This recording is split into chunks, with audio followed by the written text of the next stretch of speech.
Greetings and salutations. You are listening to the Into the North podcast, where we take a look at the competitive side of the Commander format, also known as cEDH. I am one of your hosts, Lyndon, aka Noobzors, and today I am joined by my co-hosts Matt, aka Null. How's everyone doing? Reed, aka Sick Robot. What is up? And Morgan, aka Spleenface. How's it going? So in this episode, we're going to be doing our end of year review. So we did this one, or we did a year end review for 2018 last year, and it was our third ever episode. And you know, that was back when our audio was still trash. I mean, it's better now. We've got a solid editor with Roadkill, and you know, we've got new audio equipment. We've come a long way since that first episode. Yeah, people pay us now. Well, I mean, people pay Roadkill. Most of the money we get from Patreon just goes towards editing and paying for like hosting fees and whatnot. But seriously, since this isn't a topic we set aside in our year in review, the support we've had from you and just how much we've grown and how much we've been able to improve and how much, like, just how awesome it's been interacting with this entire community, particularly over this last year, because we were just getting started at the start of the year, has been truly incredible.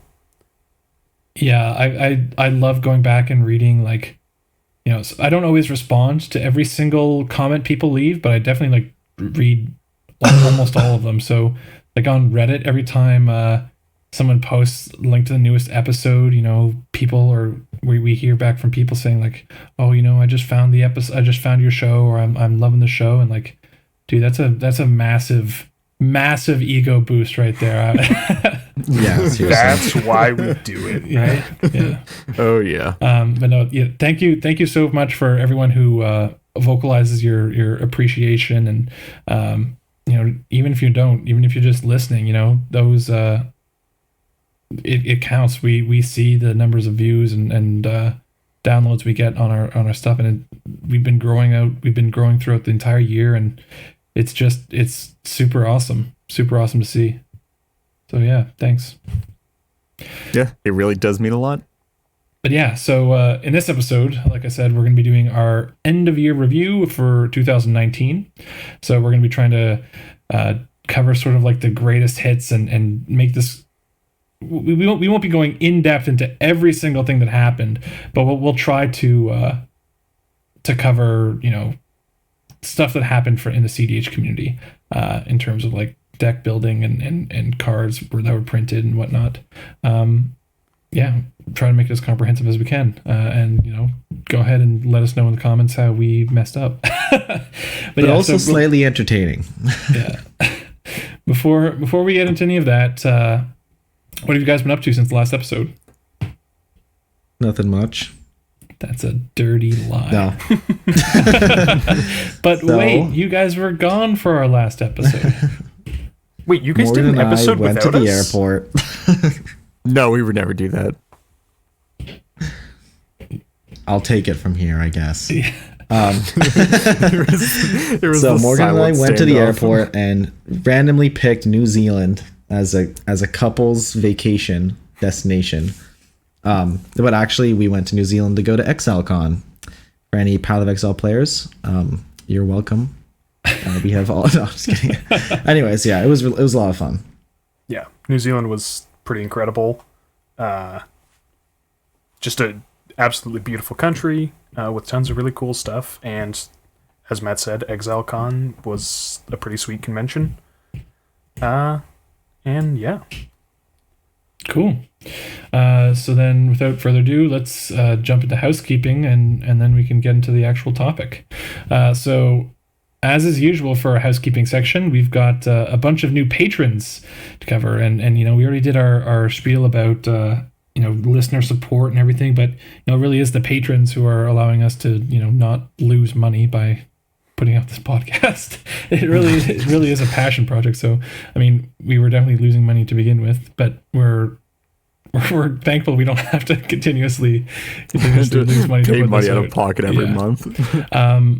Yeah, so big shout out to Phil Q. Guys, come on. Thank you, Phil. Oh, I'll just go next. Yeah. Tegan S. Sorry, let's just redo that. Let's redo that. Sure. Yes. Guys, we have an every- order. and- It's Lyndon. Yes, Matt, we have an me, order. me. I know. Yeah, I'm it's sorry. in the order of the call. Yeah. So, big shout out to Phil Q. Tegan S. To Ezekiel B. To Peter B. To Tickletron. And last but not least, Harold T. Don't say Thank it. you, everyone. Don't say it. Don't say Okay, it. you guys rock. Yeah, we will continue this trend into 2020 of stealing this "you rock" thing until the command zone sends us a cease and desist. So You know what? That, Jesus Christ. the day they Which point notice we and frame care it will be and- a good day. yeah, the day they acknowledge we exist, that's huge. God. Yeah. So Dude, any publicity is good publicity. yeah, let's get into the year in review. So last year when we did our year in review, we we started off with talking about some meme names for the year. So like people say, well, I guess like the Chinese New Year, there's got like the year of the dragon, the rat, whatever, and we thought we'd give some names for the year. So last year, just to refresh everyone's memories, we had the year of Forbidden Tutors, another year of Timna Winter, year of Ranked Ladder, year of Content, and year of the Hulk.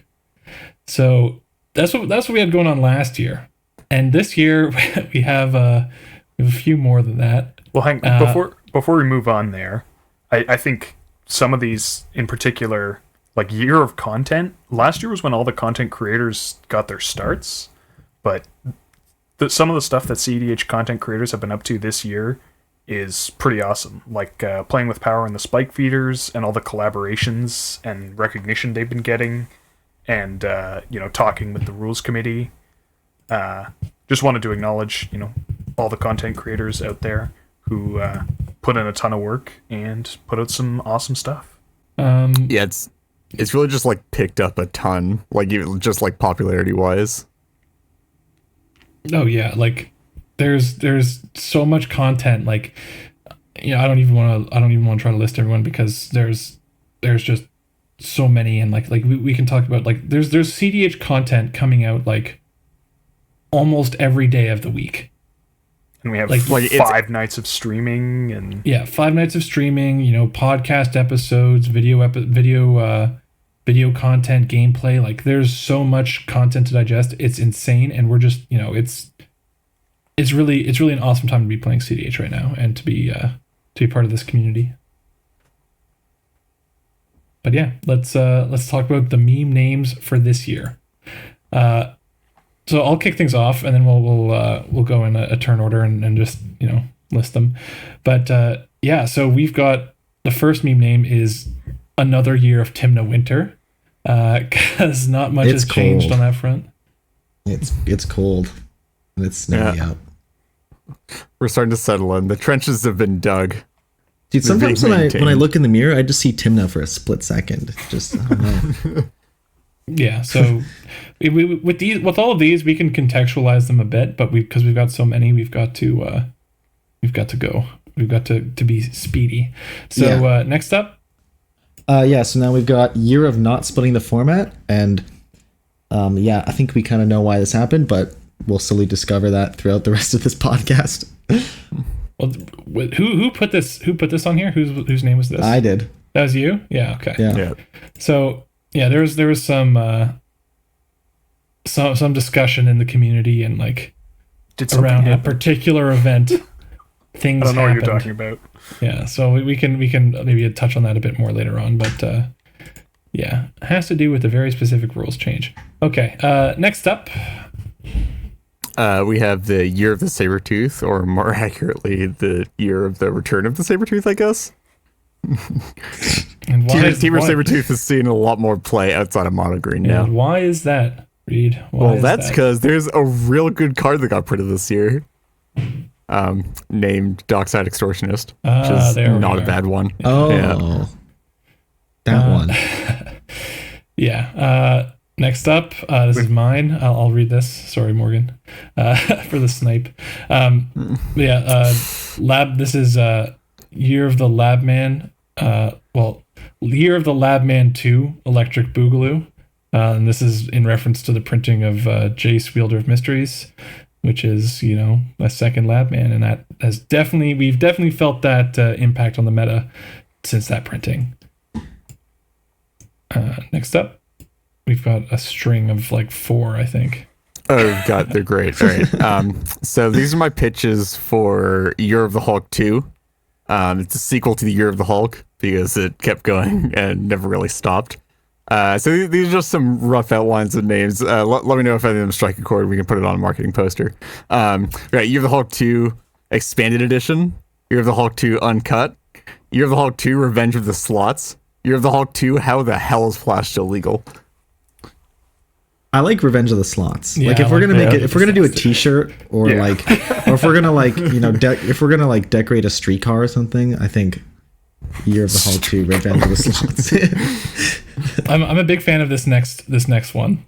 So Morgan, do you wanna Sure. Yeah, it's the Year of Food Chain Commanders and the Order of the Sliver, because we got a good solid number of new commanders that work in various different ways with food chain, and I've really seen a revival of that archetype.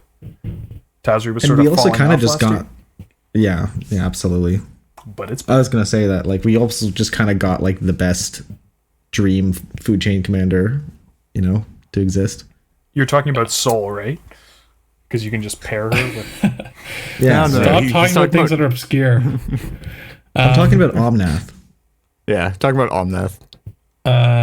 So next up, whose is this? Oh, that's mine. Yeah, it's the Year of Mono Blue, because my God, we got a lot of jank Mono Blue commanders this year. Yeah, what? There are just so many Mono Blue okay, we had historically you had Teferi and then Kaho, right? Or just you had Brawl maybe. This year we got 5 blue commanders that actually became a thing or got printed or became real decks. It's nuts. Yeah. This one's a fun one. So we'll just go by whoever put them down. So I'm Yeah, so I put this one down. Year that Sheldon plays cEDH, and that's an actual statement of fact. He has played cEDH this year, but in more general sense, the rules committee is getting involved in some way. Maybe just Twitter, but with cEDH. And I always forget the name. The Commander Advisory Group. What's their They have The CAG. Yeah. Okay. I've kind of seen cEDH and are considering it maybe a little bit. Yeah, I mean, I'll tack on to this, right? This is kind of the year where, I'm trying to remember. CAG was formed. It wasn't this year that it was formed, was it? Or was Yes, it? it was. It wasn't the end of last year. Okay. Or at least it was this year that maybe it was announced at the end of last year, but it was certainly formed, and they had their first meeting in charter this year. Okay. Yeah. So, yeah, this is the year where everyone's just kind of started bugging Shivam on Twitter and to ban Flash and blah blah blah. But no, there's been a large effort put forth by the cEDH community and members of the cEDH community to reach out to the CAG and petition for Flash ban or whatnot, and it's really the a small step towards the end goal of Getting Flash banned. No, I was gonna say bridging the divide between the sort of casual and cEDH groups and sort of the negative stereotypes and perceptions that people have, right? I think this is this year we took a major step towards shedding the stigma of all cEDH players are pub stompers. I think this was the first year where or the first time was this year where Sheldon said that cEDH is a legitimate way to play, which is I suppose, I mean, nothing immediately came out of that, but I think it was pretty like kind of a significant thing to say from the person who's the head of the format. So Yeah, absolutely. like, it doesn't seem like a lot, but I think like that statement actually sort of needed to be said, and it's great that it did. yeah, and there's lots of other small things along that front that like we could talk about, or I think we've also talked about in earlier episodes of the show. But yeah, I definitely look forward to the future and hopefully more conversation between, you know, figureheads of the cEDH community and members of the RC or CAG and, you know, other pillars of the community and for casual and all the different power levels, and hopefully everything continues going in this direction. But yeah, next up we have The year of the 5-color. I'm fairly sure the number of 5-color commanders available to play like almost doubled this year alone, right? I think we got 5 yeah, out of I mean- 22-ish. Okay, well, real 5-color commanders. okay. Existent 5-color commanders. Sure. I mean, basically all of the 5-color commanders that got printed this year are like playable in some form or another in the context of cEDH. I can think of a And notable are, like, exception. Well, I can would think you of like to 2, I don't expand? know. Yeah, I don't think Morathon is cEDH playable. Damn it. That was Dude, mine. Morphon Flash Hulk is So real, close. man. Stop it. I was Yeah, going to dude. say Golos, but I don't want to, like, you know, offend anyone here. Golos isn't playable at any power level. There's no good Golos decks. It's actually so true. Yeah, anything else, Reed, you want to say on the year 5-color besides a lot of 5-color cards were printed? Let's just hope that doesn't continue, because they're all just, it's the worst. They're all just bad versions of each other that are just like 5-color infinite mana outlets. Yeah, I And think every time. this is something every that's been time talked without on fail. other EDH podcasts, and I think there's something we've mentioned or referenced in previous episodes, but we haven't actually like talked about it on like a full episode. But the 5-color problem, where because the generic card quality of 5-color and is just, you know, you can include any cards in your deck and you're not punished by having you know, restricted mana bases, because, you know, with the full sets of fetches, ABR duels, shocks, and, you know, all the rainbow lands, you can make a functional 5-color mana base. You can just run like good stuff decks, but it's all capped off on the fact that there's just solid non-commander based win cons that are available. So Flash Hulk, Consult, and as Reed was saying, lots of these are just infinite mana outlets. So, you know, stuff like Dramatic Scepter. These kinds of decks are just so easy to make and play, and they've got a floor to how powerful they can be.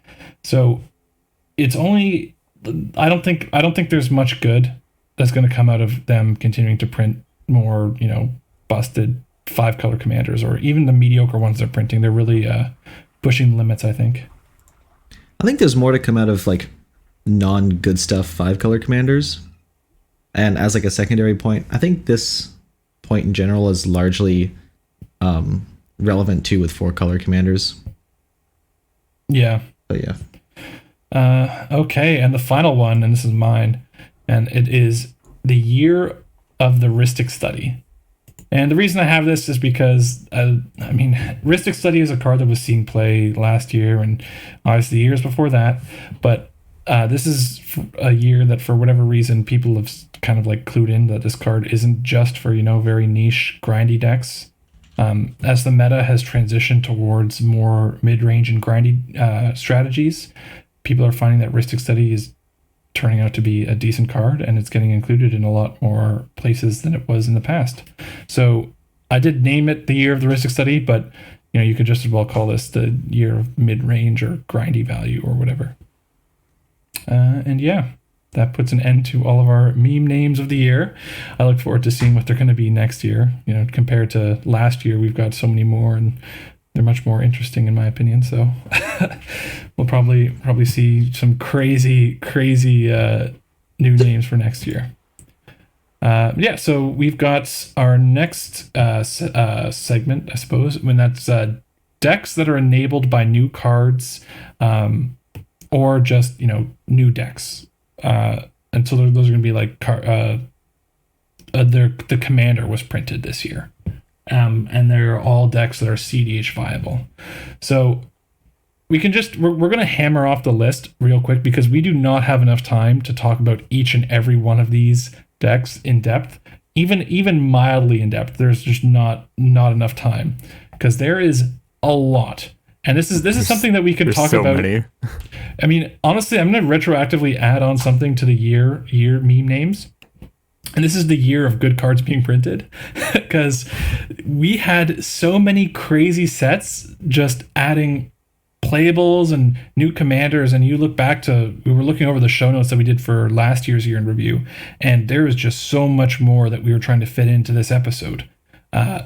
So it is great to see. And I mean, they've already announced for 2020, right? Like they're the new commander decks for every set or whatever, right? Like, no, was it for every set? I'm trying to remember what the announcement was. Do any of you guys remember? I don't remember. They're doing a lot of stuff, though. Yeah, they're doing a lot. They've got like a commander-specific draft set coming out, regular commander decks with each of the standard sets, or I think as most of the standard sets. But yeah, so it's going to be crazy next year, and it's kind of even hard to imagine after this insane year we've had with War of the Spark, Modern Horizons, like it just endlessly printing good cards. But yeah, so without further ado, does someone want to just kind of list these off? Yeah, all right, I can handle this one. All right, so speed run.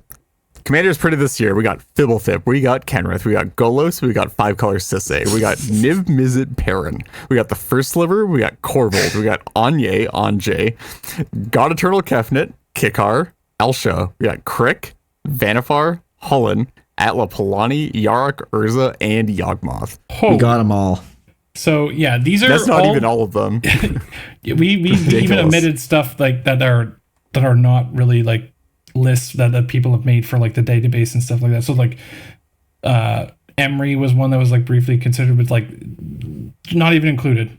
Just, I mean, I guess I mentioned it there, but the Emery tier stuff, like there is still stuff that people could make, tier 2.5, 3 cEDH decks, and we can't cover them all. Like these are just decks that are all on the database, and it's just crazy. It's crazy to me how many commanders were printed this year that people have been able to turn into something that's like even just a little bit competitive. And some of these are fairly decent, right? I mean, Urza, obviously, but you can play Kenrith as a solid deck. We mentioned Niv Mizzet, First Sliver, solid upgrades to the food chain strategy. People play, before Urza, people were talking about God Eternal Kefnet is an interesting mono blue commander. Kaikar, Elsha, very interesting Jeskai commanders. Like it's crazy. It is crazy how many like viable commanders were printed this year. It's actually just like so ridiculous. And I'm only expecting more in the next year. It's unbelievable. But yeah, so those were the new commanders that were printed this year that are competitively viable. But then we've also got just a little subcategory here, and those are decks that are enabled by new cards that were printed. So Morgan, do you want to list these? Sure. So we have Opus Thief, which was enabled by the printing of both Smothering Tithe and Narset. Kefnet the Mindful, which was enabled by the printing of Mystic Sanctuary. Consult decks, which were largely enabled by the printing of Jace. Blue Pod, which was enabled by the printing of Prime Speaker Vanifar. And Red Hulk, which was enabled by the printing of Incubation Druid. And so much stuff with Incubation Druid stuff. Yeah, so we want to just kind of get these listed out of the way, but we also want to dive a bit. We each picked one of these commanders or, newly printed commanders or decks that were newly enabled to talk about a bit more in depth. So we'll go on that. So Matt, do you want to? You've got the first one on this list. What are we going to talk about? Yeah, so my pick is Urza, and I specifically picked Urza because I'm a longtime mono blue player, and I love a good mono blue deck.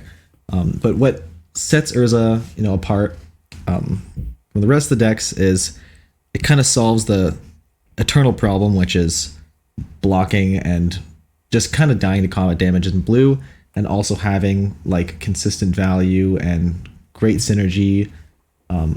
Urza is fantastic. We did say, as kind of a meme title, like this year is the year of mono blue, but even though there are all these new mono blue strategies, Urza is just, obviously superior, and I'm really happy to see it. It's like such a step and a half above anything else. Yeah, it's so nice to have.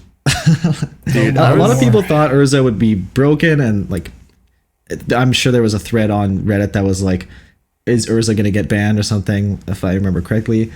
But, as we can see, Urza is clearly, a solid contender. Maybe not tier 1, but absolutely solid contender. I actually thought Urza might get banned just because it's a card that makes casual players put Winter and Static Orb in their decks. Yeah. It's not ideal. Like, it's the Honestly, same thing with Leovold, where it like, the way you would naturally build a deck, even if you weren't trying to be competitive, you just put in cards that made it really unfun for everyone else. I think it was. It was I obviously think less there's a extreme, slight but- difference. Yeah, like with Leovold, it's like exactly built into the card, where with Urza, it's like more of a synergy based thing. Honestly, though, on Urza, if you had told me at the beginning of last year that in a year's time, like one of the commanders that would win combat the hardest in the format would be mono blue, I would have told you were insane.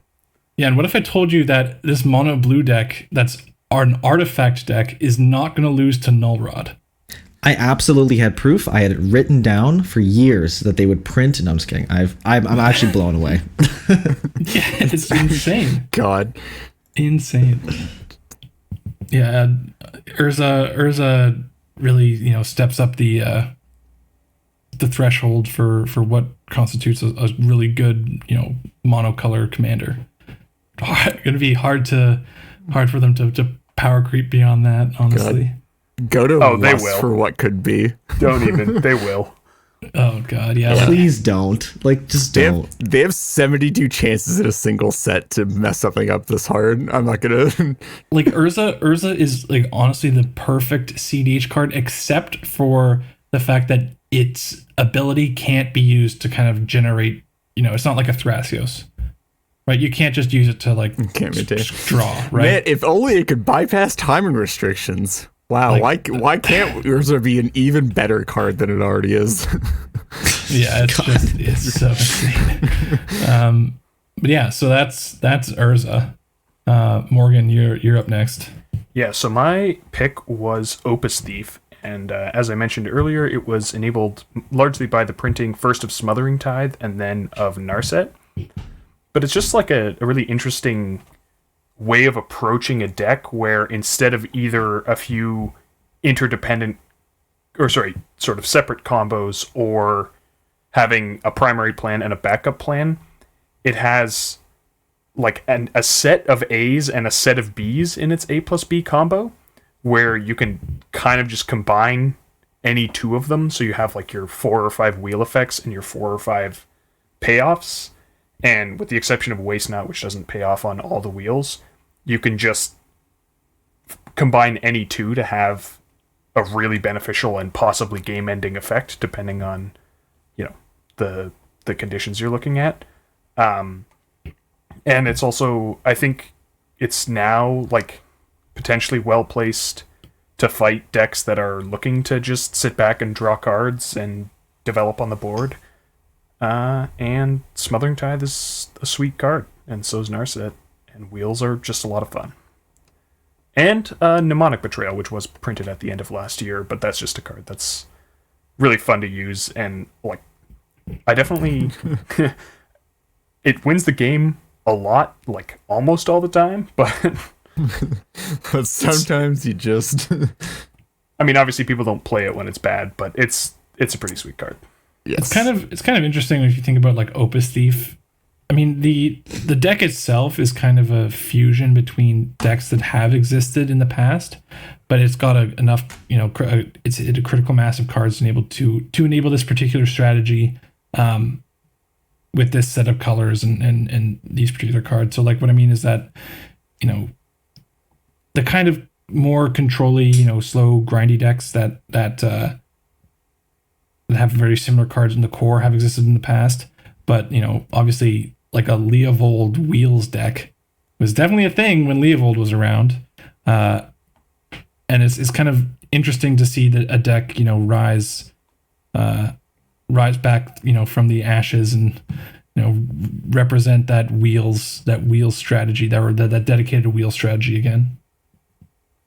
That being said, please never unban Leovold. Keep that card gone forever. This is such a strict divide in the middle of this podcast. Yeah, but honestly, like Opus Thief as well is just like quite possibly one of the most fun decks in the format right now too. Like that deck is so incredibly fun to play. Who doesn't love drawing cards, man? Yeah, like basically, right? You just get to slam like all these just like wheels that like are sort of terrible but also sort of great. Each piece is also like pretty good by itself, and you kind of find random decks accidentally assembling, the Opus Thief type combo. Yeah. Yeah. Okay, I think that's enough for Opus Thief. I've got my pick next, and it's a big one, and that's consult decks. And we when we were making this, I was like, I'm just gonna put consult decks because there's way too many individual commanders that are consult strategies that fit into this category. So like just name a few: Zur, Cast Consult, CST, like. And there's more. I mean, there's more just like fringe decks that have adopted this strategy because it's become so strong now that you've got the two A+B pieces. So Morgan was saying that Opus Thief really benefits from having, multiple redundant A+B combos, mix and match.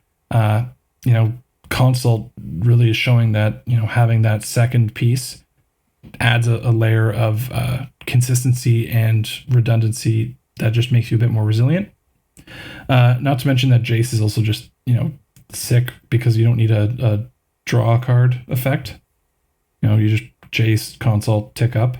So Jace really, really brought these decks that were already an existing strategy, but pushed them to the point where they're now, probably the front runner in terms of, I honestly think like there's a debate in the community about consult versus Hulk in terms of what's the better non-commander dependent strategy. And it's tough, man. It's really tough, and that's kind of crazy to say. That there. Why not just combine them both? Yeah, well, Sacred Hulk is do all of it. Yeah, it's certainly a thing. But I just think it's had someone told me last year that Hulk would be threatened by a different, non-commander dependent strategy, I would have been, pretty shocked. But I guess it was kind of like missing exactly one piece, which makes it seem like that's so obvious. But really, this is kind of a shock. I'm not sure we were ever expecting for them to just like print another lab man, except with the Thought Scour tacked on. Like, yeah, I don't think that was even like in the realm of conception for me before I saw the card, right? Yeah. But yeah, just to talk about, like we mentioned in the meme names of the year, Labman 2, Electric Boogaloo, like it's the year before that we also gave the name Year of the Forbidden Tutors. Like, so Forbidden Tutors have been on kind of a tear over the past 2 years. First being used just to or being included more just for value pieces that also combo with Labman for a solid, which was typically the B plan decks with Labman and Consult for the most part. but really coming to its own as both just strong value pieces and nice, compact, resilient combos. Just allows you to play better good stuff decks, and that's it's like decks that weren't even on strategies that you would think are adopting Consult, right? Like Zur, there was Consult Zur lists before, but it's really come to the forefront and almost merged with some of the Shimmer Zur decks, which is kind of crazy to think about that people would merge these two decks. But there is a massive incentive to be running these cards, and lots of people are jumping on that bandwagon. I think what really illustrates this for me is that 2 years ago, Tainted Pact was $1. 1 year ago, it was $5, and now it's $20. And I'm pretty sure it's not because people are playing it in Legacy. Yeah, I mean, you never know, man. People just pick up random cards sometimes. But yeah, like the insane uptick is like actually just ridiculous. Yeah, so we'll be talking about Console. I'll be making some more appearances throughout the episode, but without spending too much more time on this, Reed, you got the last one for this. And this you're the section? last one. So I wanted to talk about Red Hulk a bit because it's sort of exploded in popularity over the last year, especially since the printing of Incubation Druid in RNA. So typically the pile will consist of something like Torch Courier plus Incubation Druid plus Vigine Graph Mage, and which makes infinite mana of all colors of lands that you control, I guess. But it was really sort of like the culmination of the work that people had been doing on Hulk in general last year, plus the sort of like the theoretical piles that people have been coming up with to make Torch Courier work in Hulk piles. So like what used to be Pilla-Palla piles, which nobody wanted to play because they're terrible. But we actually then got an actual fine dork printed that didn't just lose to Nullrod, as well as all the Hulk hate. And people sort of start doing all that stuff, and I think like a lot of the decks that came out of that were really cool. Initially with like Thrasios plus File Smasher, which I believe took that. I think took a tournament earlier in the year. I don't think it was last year. Yeah, it definitely was this year. It made it to the finals, right? Made it to the finals. Sorry, didn't take the entire tournament, but took it to the finals. And that deck was pretty sick, as well as just stuff in general, like being developed out of that once it got a bit of visibility. And now with the printing of Kenrith, just like getting a whole new look at it and people trying to make it work. Because you can also do like putting 1/1 counters onto your Incubation Druid with Kenrith and all that stuff. And one other thing I wanted to highlight about that archetype as a Hulk deck is that first you have a 3-card Hulk package, which is quite nice when you compare it to something like Breakfast or Shuffle. Like, obviously, it doesn't have the same sort of level of redundancy, but it's very small and compact. And also, with the prevalence of Hulk comes the prevalence of Hulk hate. And if you run, I mean, first of all, theoretically, Incubation Druid and Vigine Graph Mage is a combo, regardless of if you get them off Hulk, but also, if you're running just the similar effects, you can run your Freed from the Real or Pemenzora, and then things like Bloom Tender or Fabro Elder.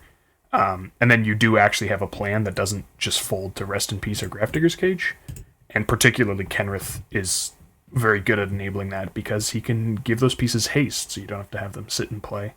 And you can also just make Incubation a reasonable card on its own, because not having to pay a full 5 mana into it without getting any other benefit is pretty nice. And he can put counters on stuff to enable the Graph Mage. You don't have to play Graph Mage first.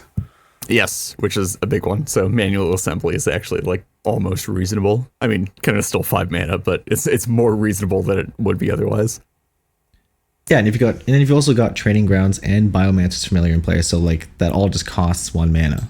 Oh yeah, just costs like absolutely nothing to get going. But yeah, I just wanted to put a spotlight on that stuff a bit and talk about that, because I think that was a really cool thing that came out of this year, because it's sort of a departure from the classic Hulk stuff that we've seen for a lot of the existence, especially from last year, where there's a lot of like graveyard-based stuff and just like leaning into all of the Hulk piles, where this year Infinite Mana stuff is all the rage, apparently. So Yeah, well, that wraps it up for the decks enabled by new cards slash new commanders printed. And we're going to move into the new brews slash deck updates of this year. So these are going to be decks that are or they're more or less just so the new brews are decks that kind of took existing cards and took them in a new direction that wasn't seen. That's novel. So last year I think we talked about divergent decks, and divergent transformations had been out for a bit. So it was just people taking a look at the existing card pool and putting them together in some interesting ways. So first on this, I want to talk about is Aminatou. So Aminatou came out in Commander 2018, right? Yes. Yeah. So it's been around for about a year, but it wasn't until this year with I think it's Francis, correct? Who made the primer? Yeah. So Francis really took a solid look at Aminatou and tried to push that deck to its limits. And it was certainly helped by some of the new cards that were printed.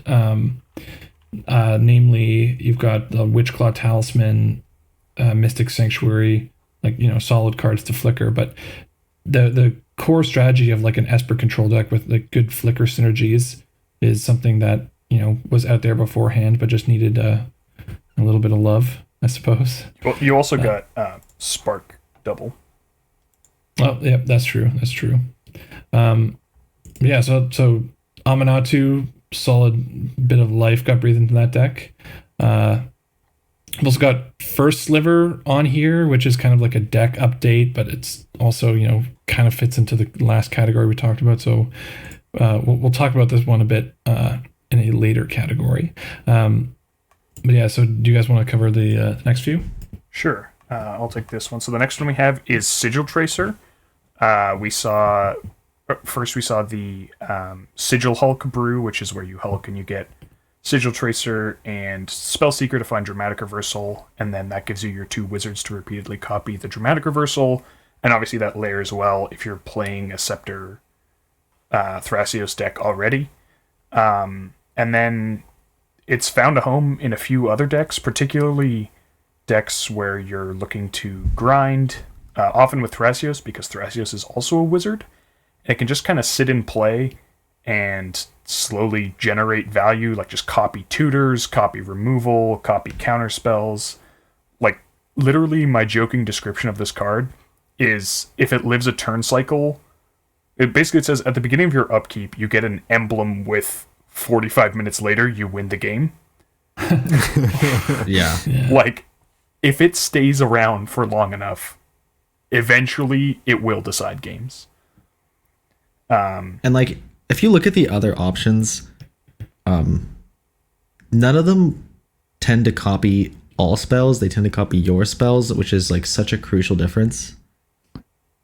Oh yeah. Yeah. So Sigil Tracer, what are all the decks that it's appeared in? It's because it's been quite a few, right? Yeah, so it goes in the Sigil Hulk deck, it goes in Inala, it goes in any of the Thrasios decks that are potentially lower color or different color combinations, often leveraging Dockside, that style of deck.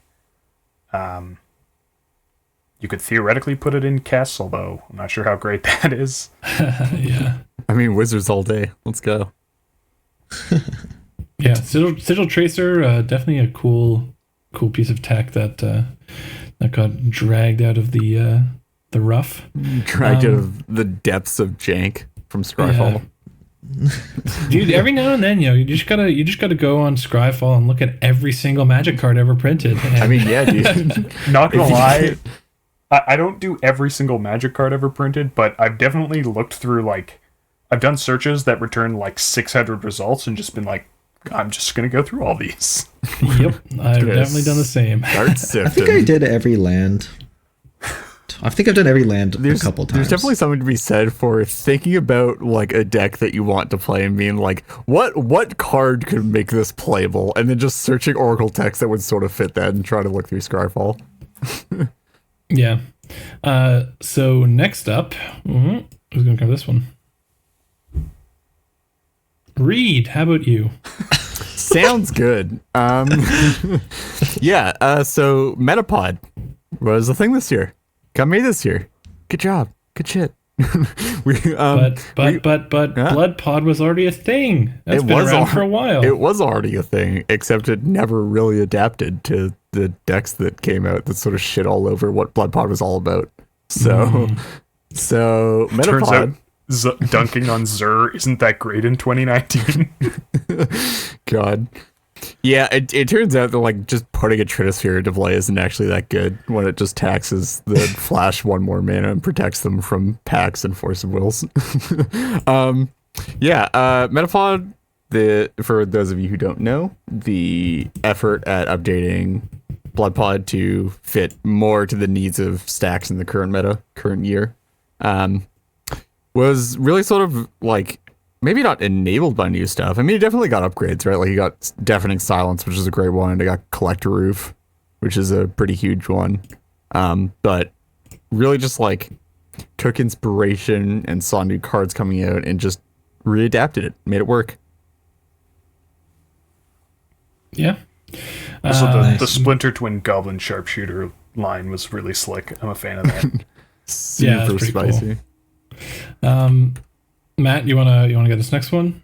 Sure. So the next one we have is CST, which of course stands for Consult Scepter Thrasios. This kind of came out of the Paradox Engine ban, where it's like, okay, what the hell? What's next? And it turns out it makes a lot of sense. And actually, Consult, as we've discussed already, is like super strong, and having a value-based commander in the command zone helps a lot. And possibly some other synergies with layering. Yeah, anyone else have any thoughts there? Yeah, I heard that from our resident cEDH, sorry, not cEDH, our resident CST player in Kingston, that people in the CST community in the PST. Oh my god, all these acronyms. PST was. They were already thinking of switching, or not switching, but like they were slowly transitioning towards, consult strategies before the Paradox Engine ban. So this really just obviously gave them the push to kind of go down that front. But it's very possible that the deck would have evolved to look more like CST does today than old PST lists, given enough time. So, if Paradox Engine were unbanned, is it just an auto include, or would it actually be kind of like a decision to make? I do not have the level of expertise in that deck, so like I can't definitively answer, but yeah, it's definitely. I guess it depends how creature heavy your list is, but I don't really know. My hot take is that it wouldn't have been an auto include according to lots of people, but it should have been. Like my experience playing that card in Kess is just you play it and then people are like, my Swan Song, Flusterstorm, and Dispel. You're not casting Ad Nauseam. Wait, that's illegal. And then, I did. Yeah, Paradox Engine resolves way more than like Ad Nauseam, and is pretty much every bit as good when it does. Yeah, I think it is an auto include, but yeah, like even before Paradox Engine got banned, like it wasn't even like people were like thinking of transitioning towards. Like I remember like specifically like Shaper was like, yeah, I'm playing the console package in my local meta, and I'm thinking of changing over the stock list to also play the console package. Before there was even any talk of changing getting banned. So yeah, so don't just think this is a deck struggling to survive after the ban and just kind of limping on. No, this thing is every bit the same beast, to reckon with in the format as PST was. So look forward to that in the coming year. So next up, we've got Reed's favorite custom brew, and that's going to be his cinnamon mid-range something. I didn't even put this on the list. I did. I'm just being shoveled in to explain it. I mean, yeah. So as a more general thing, brew, right? Yeah. As like a more general note, This sort of relates more to like the rise of mid-range, I think, rather than like this specific deck. And people like actually now playing sort of like, as we said before in the Year of the Ristic study comment, people are playing slower cards now. They're playing value engines. They're jamming stuff that doesn't necessarily actually win the game on its own, but draws cards, makes mana. So yeah, this deck is like the epitome of the mid-range race to the bottom, you know? Just everyone The trying year to is jam 20 more and more yeah, value pieces into their decks. it's I think it's That kind of is a like- statement of, kind of like a statement of Hulk acceptance. I think. I think Hulk was kind of like, oh crap, like there's the fastest deck, like we should try to race it. But now it's like, okay, everyone has their Hulk package and they can pull off their, their early turn Hulk combos. But what do we do when that doesn't happen? Well, I think that the thing is that everyone is holding up their interaction because Hulk can go off at instant speed, and so it makes it harder to be greedy. So when everyone's in this massive, sandbag war with counter magic and interaction, who's going to win that kind of game? Well, probably the player who's, generating, continuous card advantage and mana advantage through all these mid-range pieces. And also, when you slam a Ristic Study, somebody with a counter spell up is going, okay, I can counter this Ristic Study, but what if I just get flash hulked by one of the other players at the table? So, like, it's certainly preying on the fact that people need to hold up mana for interaction for the threat of flash hulk. This is why you don't counter Linvala and you don't remove Linvala, guys. Holy crap. I think we missed a meme name, which is that this is the year of mana. Like, just the rise of, your Faburo and Bloom Tender and Priest of Titania, and just activating Thrasios a million times as your path to winning the game. And sitting back and sandbagging and leaning on some value engines and just having... You're just talking about our local meta. I have genuinely no idea. But that sounds exactly like the decks we play. It's not just our local meta. no. Okay, great. For some reason, everybody just suddenly became okay with paying 4 mana for an opt every turn. I don't know, man. Feels good. Yeah, next up, we've got Morgan. We have Divergent. And as we mentioned, Divergent Transformations, as we mentioned last year, people were starting to play around with this card. But we saw a few big things this year. First of all, the printing of Nimizit Perun definitely gave sort of the most obvious compact pile with Nimizit Perun and Tandem Lookout, where it wins the game and it doesn't lose to notably Cursed Totem, which was sort of an unfortunate thing that we saw with the Whirlpool Rider Notion Thief piles. And so you have that aspect of it. And then also you have, like, Kikar was printed as a new commander who obviously enables it super well, both by generating the tokens for it and also letting you play some sort of Future Sight top combo payoff, which also just synergizes really well with Kikar in the first place, which I think now was Elsha and Spellseeker, which as your two, meme creatures in a deck, that sounds like you'd be hard pressed to come up with a combo that sounds better as the creatures you have to run to enable the combo than Spellseeker and Elsha. Nice. Yeah, absolutely. Yeah, so the final list here, the final card we have on this list, is Viral's, and I put this on. Which I read not wanting guys, to. please steal all my decks for me.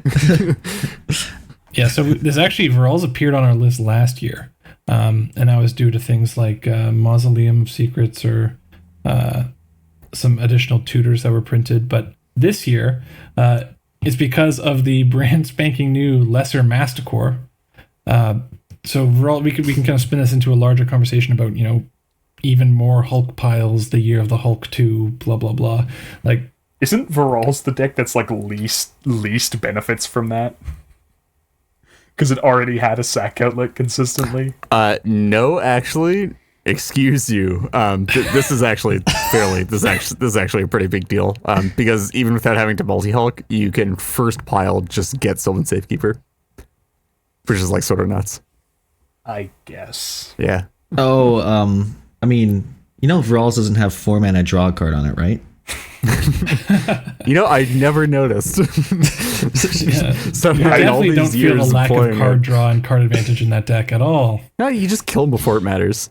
Easy. Do you? Right. Hey, you shush. I don't need the sass. I'm Heuristic out. Study, I quit. Remora. Yeah, so that was the last little update. I'm gonna go back to playing Praetor's Grass to get people's flashes out of their deck.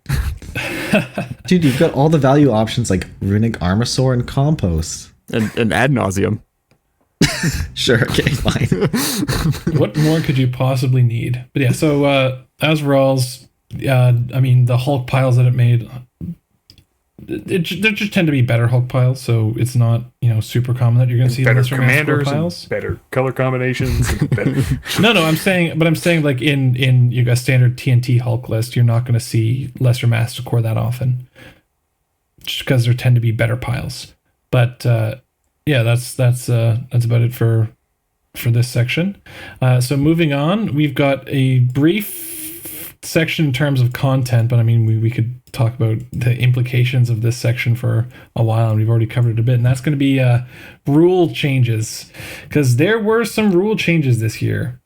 So right off the bat, we've got the London Mulligan, which I'm trying to remember back to our episode when we covered the London Mulligan for the first time, and I think we thought it was going to be way more impactful than it was, or than it ended up being. That's not to say the London Mulligan hasn't been impactful, but I think just the fact of the matter is that you just don't want to be mulliganing down to 5 or 6. We definitely said that. I definitely below. called that. That was definitely a thing that I mentioned. We definitely Did we said say you that at the shouldn't be time? modifying your Yeah. decks to try and take advantage of the London Mulligan. Okay, that was yeah, a thing that's- that we said.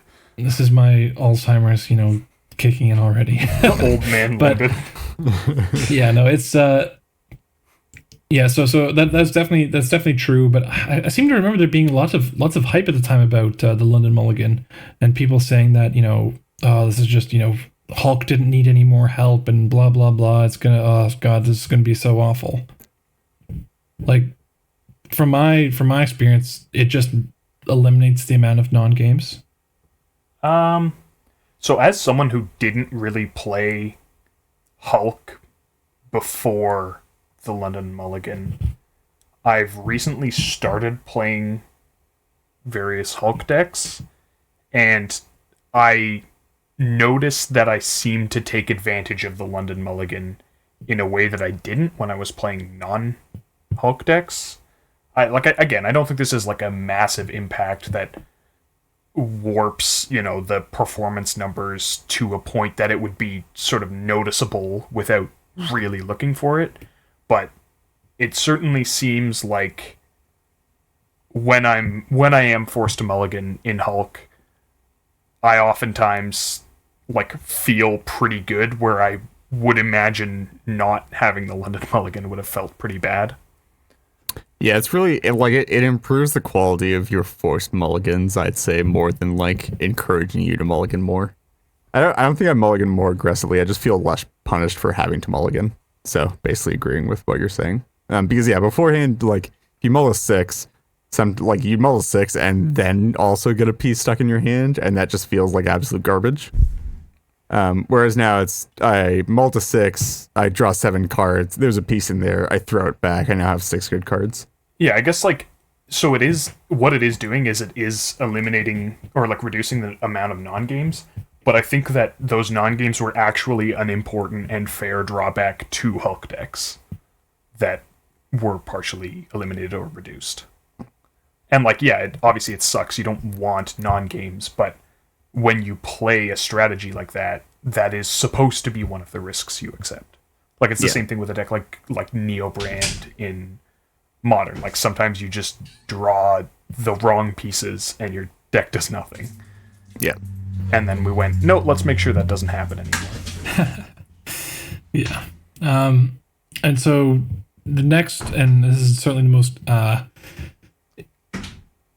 ground, earth shaking, earth shattering, sky is falling kind of rule change that happened this year, and that's going to be the Paradox Engine ban. And I mean, other stuff happened, like Iona was banned, Painter Servant unbanned, but in cEDH, the only real thing that matters is Paradox ban. So who wants to kick off the discussion on this one? One of the most powerful cards in recent EDH history is banned. I think this hurts a lot of competitive decks. Hurts a lot of casual decks. But in the end, I think it was ultimately worth the ban. What do you guys think? For casual decks. I think casual decks, I think the ban had acted on its intended purpose almost to a T in non-competitive environments. I also, think, who can say they didn't see this coming? I think it was very warranted. I think when you it's effectively the same thing as Prophet of Crufix was, right? Where as soon as somebody lands a Paradox Engine in a non-competitive environment, they're not going to immediately win the game, but suddenly they're taking, and I think I discussed this when it got banned, but suddenly they're taking 90% of the game actions for the rest of the game. And it's now one person playing solitaire with quick breaks for other people to make their land drop and cast a spell every turn. Yeah, 5 mana really, omniscience is pretty good. I do wish they had acted a little faster, because I think it's an unfortunate situation, and I understand that sometimes it can't be helped, where basically you just kind of have to flirt with banning a card for months. Like we've seen it in Standard as well with with Saheeli Felidar Guardian, and some of the bannings in the Kaladesh time where they kept sort of oh, well, let's see if this fixes it. But honestly, the problems with Paradox Engine were apparent immediately, 17 seconds after the card was printed. Someone read it, thought about it, and then went, wait, what? And nothing had changed. So I do wish that they'd sort of acted a little faster, because the longer you wait, the more people are well, I guess they've determined it's actually not too bad. And so it feels much more buy arbitrary. 5 copies. Lol. Not even that. But I mean, I owned 2 copies. It was probably I think it was the most expensive card I actually owned duplicates of, but that wasn't why I cared. It just, when you go 5 ban announcements going, we're looking at Paradox Engine, and not banning it, it gives people the impression that you looked at Paradox Engine and decided not to ban it, not that it's still under consideration. And I got the pre-release promo Paradox Engine because I knew that I wanted to remember this day, or the day that EDH was changed forever. Yeah, it was.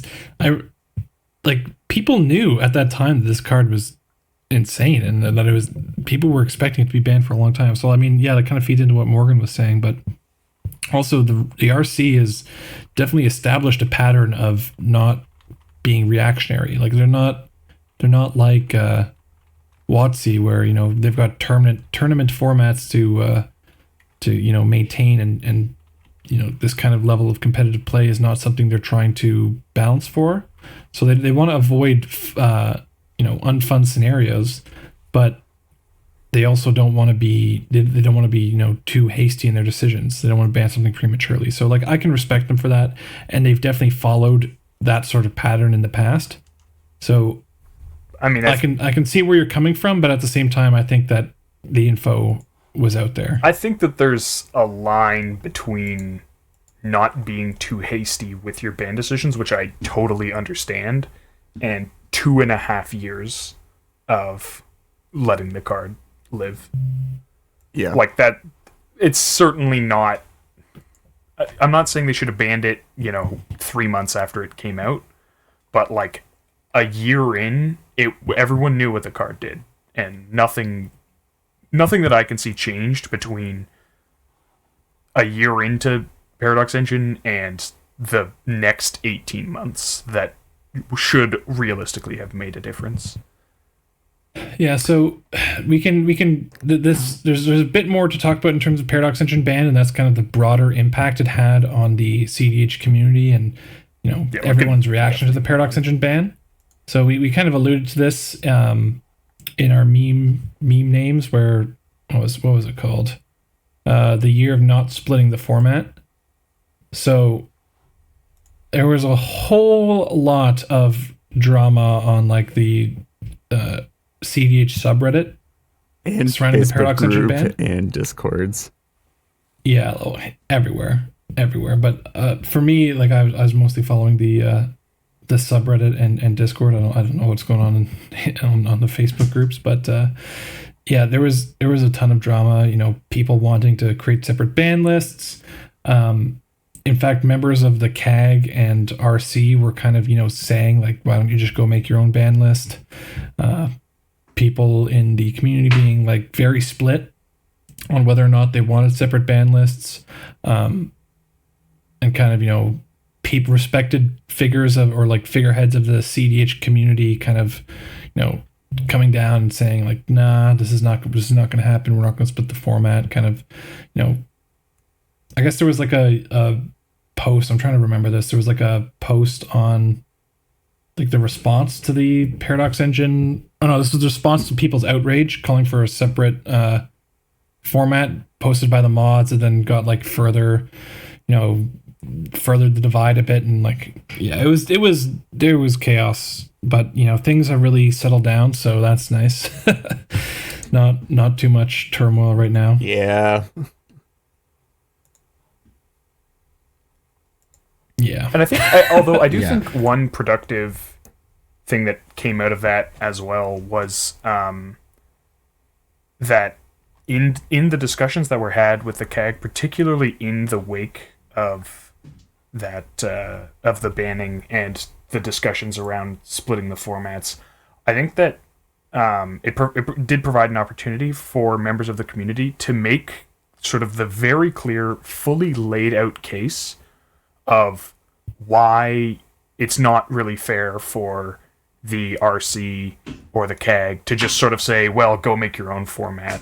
Like, I think that there were good discussions that were had where people explained those reasoning, and like people including Shivem and Josh and Sheldon, I believe, all sort of said statements to the effect of like, we didn't sort of realize how much risk or how unlikely that is to succeed, or how potentially damaging to the community it could be.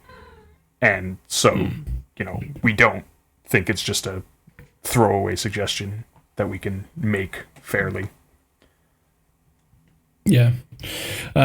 So, we're going to kind of move out of this segment, but we're going to kind of carry on with the effects of the Paradox Engine ban, much like they are still being felt now in the metagame, are going to be felt into the next segment, because that's going to be decks that lost popularity. Decks that just got murdered. Those that straight up got Epsteined. First thing I have to say though is posts about the Paradox Engine ban and format split and discussion in that context represent 3 of the top 5 posts of all time on the cEDH subreddit. Karma inflation, I tell you.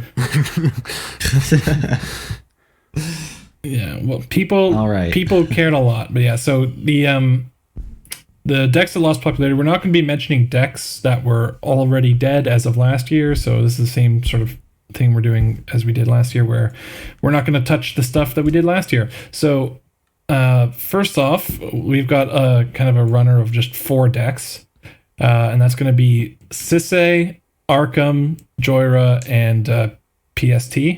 So Terrasios and Timna, that kind of deck. So these were all significantly affected by the Paradox Engine ban. Now, we already talked about PST versus CST and how CST was kind of already the direction things were going.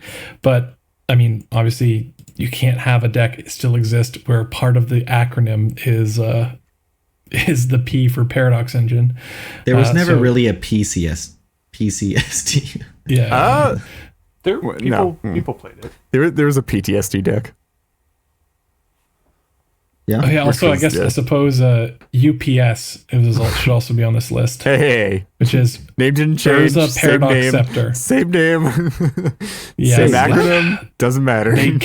they're so forced. They kept the they just forced. Is the, it the for P to that? make Those are something the fit. main combos in the deck. I think it just subliminally makes people upvote. That's all. Oh, What for can sure. blue do for you? Man complains about karma inflation, titles his deck UPS. Yeah, come on. But yeah, so regarding these 4 decks that were killed by Paradox Engine ban, I'm most sad to see Sisei go. I mean, Yeah, same. I mean, reiterating what was said on the original episode for the Paradox Engine banning is that it's tragic just how much effort went into that deck almost directly before the ban. yeah, Like the yeah. lines had been reworked and optimized like 3 times in as many months, and like there were probably over 100 man hours that went into it in that time. And the deck was really cool, and there was They a were lot of stuff optimized happening. right off a cliff. Yep. Yeah, and we lost like one of the. I mean, there are no viable. I mean, people can argue Selvala in terms of another green-white viable commander. Nope. But no, But yeah, no, no. we basically just like lost our only viable green white commander. Yeah, and you know, losing a solid deck like that lots of people play. You know, a Staxy deck that like it added a unique aspect to the format that you know we lost, and with that, you know, the Thrasios Tymna meta homogenization continues. yeah. Man, no, it's. I mean, people just switch decks to other stuff. Not everyone switched to TNT, but it's just sad losing a deck like Sisei. It's gonna come back as a Brazella combo deck. Mark my words. God. Yeah, so unless people have things to say about these other decks that, you know, I mean, people are probably going to be mad at us, you know, ignoring Joyra and Arkham. I mean, Arkham was already not a very popular mono blue commander, so, you know, not too much was lost there. Joyra was playable. People played Joyra. We had one of our friends, shout out to Scuba Steve, had a really sick Joyra deck. And that's just kind of gone now. People tried to keep this deck alive, but yeah, it just wasn't the same without Paradox Yeah, Engine. it was a bit more Absolutely. like of an invisible power loss than like the overt power losses from Arkham and Sisei, who lost like a direct like their core combo piece. But like, yeah, in the end, it just proved to be a bit too much, I think, for Jorah. Yeah. So next up, we've got Teferi. So Matt, do you want to talk about this one as our resident Teferi player? God. Yes. Very, you know, being kind of a, like, I wouldn't say necessarily the previous best mono blue commander, but definitely was It worth was mentioning. It was. Let's just say it. I don't Okay, know sure. if The it was. previous I don't know if best- it was at the beginning of 2019. This isn't, okay, yeah, this isn't the Teferi episode, but anyways. And there will never be one, but anyways. Yeah, just as, I don't know, a long-time Teferi player, but sad to see Teferi go, but also kind of makes sense that cards like the Chain Veil don't make any more sense in CEDH. Yeah, sad to see him go, but also good riddance. Yeah. New kid on the I'm block just just glad crowded that- him out. Definitely I a think- deck that wins more often than not out of the blue. Yeah, Teferi. My take on it is that you know Teferi was kind of already falling out of favor amongst you know People who played tier- against Timna. yeah like Teferi Or was becoming Nujula. less and less of a viable strategy, and people were clinging on to it because you know someone wants to play mono blue or they've heard about Teferi, and Teferi you know like has a reputation for being an insane deck. Because you know in the past before you know Timna Winter, then like Teferi was very very strong, but it was just you know getting played more than it should have, and Urza put the final nail in the coffin. Teferi is dead except by those crazy hipsters who want to try to force the deck still. And I'm just glad that it's not going to be. I'm not going to see a Teferi in a pod and just think, great, you're going to be useless because you're just going to be drawing the Tymna player card every turn. Yeah. It is kind of sad to see the last kind of viable stasis deck fall out of, the meta, but whatever. Also, like the last Planeswalkers commander deck. Like, I mean, Derevi was around for a while. Didn't we just talk about Amanatu? Oh, Amanatu? Oh my god! Didn't we just cut do that that? out? Cut that out, guys! Don't stop exposing my Alzheimer's, please. The last blue-based Planeswalker deck that has a plus to value, a minus to, or a plus to draw cards, a minus to value, and an ultimate that does nothing. And is in less than 3 Oh wait, colors. never mind. Yeah, so we've got 3 more decks on this list. I think I'll take up, this Morgan. this next one, which is the suboptimal 5-color food chain decks. Both Tazri and, rest in peace, Niv Mizzet. He died so young. He was reborn and lived for literally 6 weeks. And then they spoiled the first sliver, and he was immediately surpassed. Is it actually 6 weeks? It was 6 weeks. 6 weeks.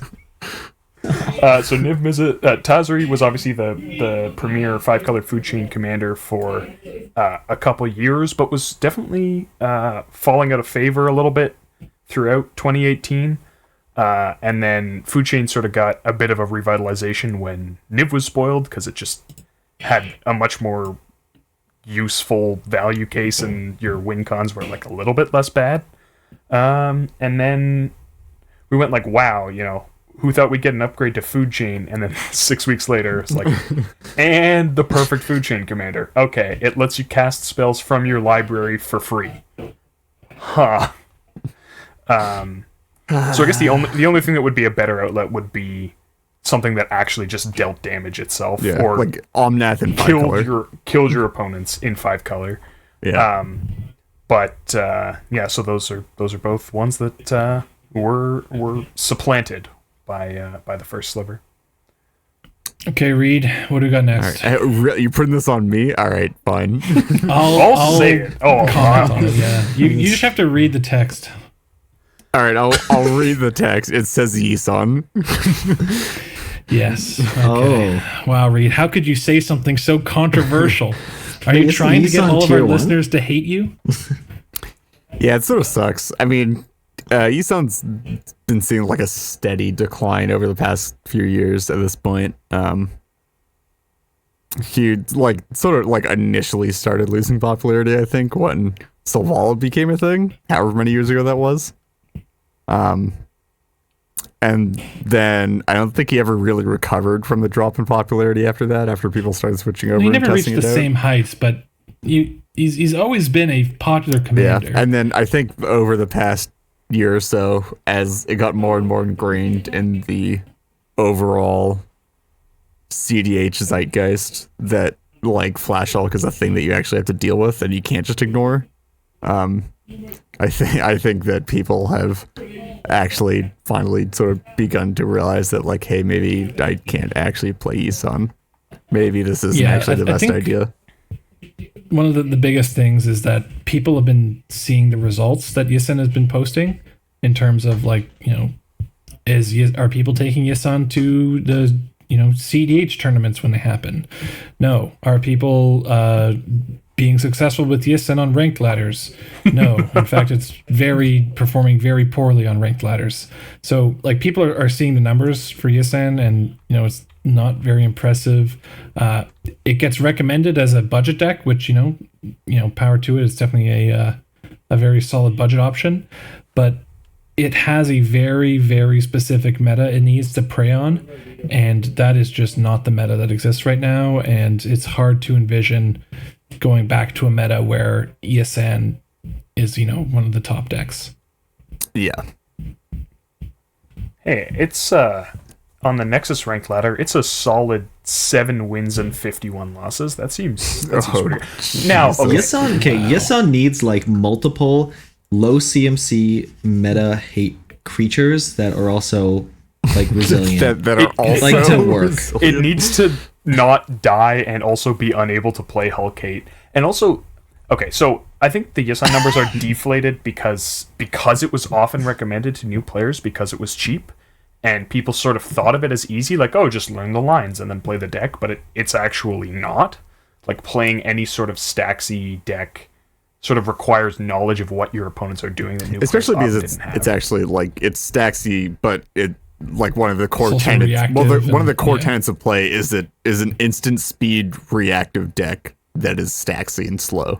Yeah. And the other thing is that we talked about Selvala, but then Selvala sort of fell out of favor, and Yisan was one of the slowest decks that you really wanted to remove its commander. And then the faster decks whose commanders you really wanted to remove, with the notable exception of Gitrog and potentially Najeela, have also somewhat fallen out of favor. You don't see the Selvalas, obviously you don't see the Sisseys, you see less Zur than you used to. And so people who have removal, there's just a much lower density of things you want to kill before Yisan. And so that also just makes the life of a Yisan player even harder in the current meta. Yeah. Yeah, you guys heard it here first. The Into the North has declared that Yisan is dead. Yes. No. Yisan as a commander is dead, yes. I think Yisan, the card, is extremely strong. Oh, yeah, Still, for sure. play Yisan. Okay, so we've got our final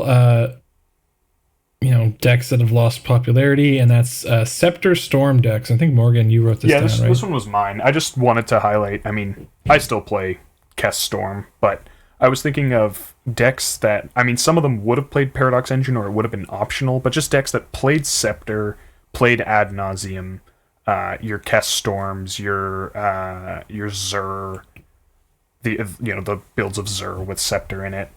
Just that style of artifact-based infinite mana deck has really been supplanted by Consult, as we were discussing earlier, and so really, like, you still see Scepter in low color decks, like it's in Urza, it's in a lot of mono blue decks, or some 2-color decks, but as in 3+ color decks, particularly ones with blue and black, people have gone, hang on a second. Lemon plus Consult sort of does this, but I don't need the board state, and I don't die to Null Rod, so... And I don't need to spend all these deck slots on things that might not do, like, a lot of stuff on their own. Yeah. I can stop I think, playing like, green artifacts as... Yeah, I think, like, artifacts as a primary strategy, those types of decks have mostly died off. And I wouldn't necessarily say that's just because of the Paradox Engine ban. I think it's because, like, artifact hate is probably the most prevalent and like well-costed hate in the whole game, especially recently. Yeah, for sure. And like the grindy mid-range strategy kind of just beats that all the time. And then obviously Scepter just falls into that category. And I think also with like the idea of going into grind right now, in general, like everybody's switching to slower options and like wanting to have more mana and like building to like try to get to the mana and card advantage first before anybody else. I think an issue with that for artifact decks is like creatures tend to do big mana a lot better as a strategy. Artifacts are fairly explosive, and that's their strength is you tend to be able to make like more mana faster, or you can play them on the same turn and profit mana, but creatures tend to give you a lot more sustained mana generation, which I think is what a lot of people, a lot of decks value a lot more right now. Yeah, that's for sure. Okay, so the next category is going to be new high impact cards that were printed. So much like we did for the new decks, new commanders that were printed and decks that were enabled by new cards, we're just going to hammer through a list of a bunch of the new cards that were printed out that had a high impact, because there is a lot of them, and we do not have enough time to discuss them all in detail. Yeah, all so right. Let's read the last one. Morgan, you can do this one. I'll blast through these. And we each picked one that we're going to talk about more after, so keep in mind this list is excluding the best 4. and it's still a pretty insane list. Yeah. So we've got Neoform, Finale of Devastation, Dovin's Veto, Smothering Tithe, Narset, Parter of Veils, Lesser Masticore, Mystic Sanctuary, Fabro Elder, Biomancer's Familiar, Arcane Signet, Collector Oof, Talismans and Horizon Lands, Narset's Reversal, Okame Adversary, Drown in the Loch, Orin Frostfang, Brought Back, and Villas, Broker of Blood. Yeah, so What could we're obviously not gonna possibly say be that better than that? some of those at the very end, are a bit more niche, but we're not saying all of these are at the very same power level, but just they did not meet the cut for our top picks from the last year. God, there are some good cards in there, and there are a lot of them in there. Yeah. And there's probably Smothering someone Tithe is there missing. twice. Yeah. Tripping me up a little. Absolutely. Yeah, so I'll start things off with my pick, and if you guys have been paying attention to the episode, this is one that We're going shouldn't to be a quiz shock. everybody at the end of this. My choice of the most impactful card printed last year is going to be Jace, Wielder of Mysteries, and I'm not going to spend a ton of time monologuing about this, but second Lab Man, new 8+B combos. We have already seen the impacts of this card. Does not too much more needs to be said that hasn't already been said before. So unless you guys have something else, I'm glad to move on to the next ones and we can go more in depth on those. I think I'm good to just move to mine. Cool. Matt, what do you got? Yeah, so for mine, I have the new Force cycle, and then specifically Force of Negation and Force of Vigor.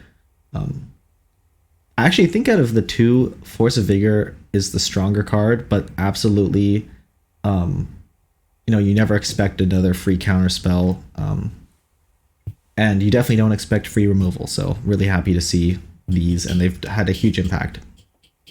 Yeah, what is with WotC just printing cards that are free? I thought they've learned their lesson No, already. never. They're just gonna have to keep banning them.